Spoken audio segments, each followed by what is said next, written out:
Hey everybody, it's Max J. Miller, co-author with Robert Hollis of the upcoming How Is That Working? And I want to share with you something that I've observed as a writer. You know, in certain professions in life, you just look at life a little different than other people do. And as a writer, one of the things I think I've observed is language. Now, I've known my friend Robert Hollis, that I've talked about a lot on here, for 20 years now.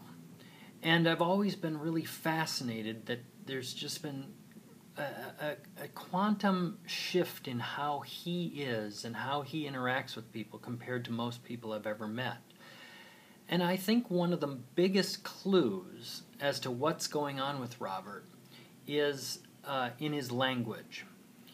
And specifically, it's really helpful to think of language in terms of two completely and dramatically different functions and the ways we use language.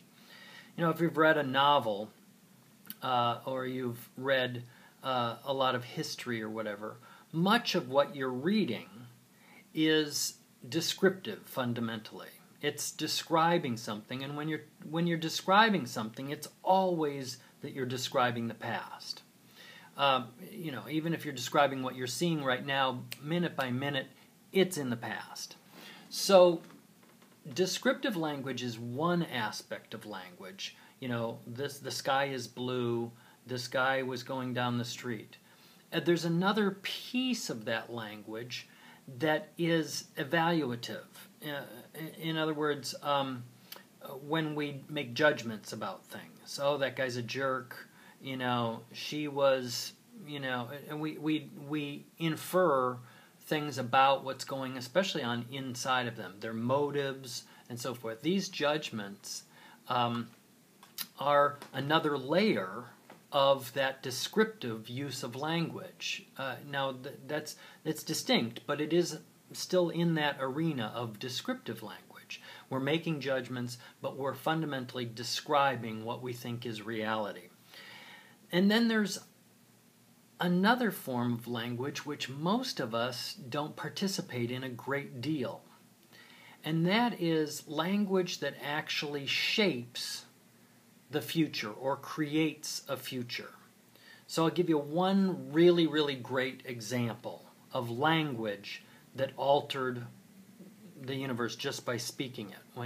When they spoke it, something happened, reality changed. And that was a couple hundred years ago, the Declaration of Independence was written and signed, and the signers, those who made the declaration, said, "We declare that the United States, these colonies, are independent of England." That declaration incited a war, but that declaration actually created something right then and there amongst themselves, which was, it said, okay, we agree now that we are an independent nation, or independent nations, or colonies, whatever.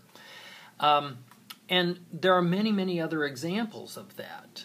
When people make their vows in marriage, they are creating something.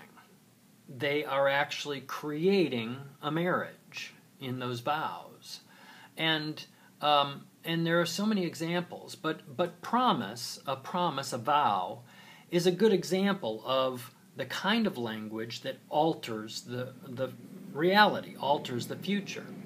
And so, what's really interesting, as I've observed, as I began this talking about observing my friend Robert for the last 20 years, is that his language is characteristically future-oriented. He is creating with his language consciously all the time. And so I just invite you to listen in on some of his weekly calls and so forth, and see if you can't notice that yourself. But more importantly, I want to invite you to listen to your own language in the course of the day and simply ask yourself, am I describing the past, or am I creating the future with my language?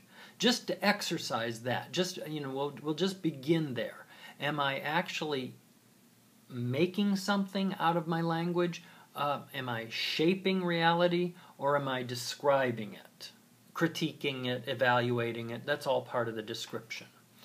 And so I'll go into this a little bit more. I'd love if you ask questions of me about this, but it's something that I've observed and that I think really can alter how you are in your daily life once you become aware of this. I think you'll be shocked at how much of your life is spent basically looking over your shoulder, given what it is, the words that are coming out of your mouth, what you're speaking about.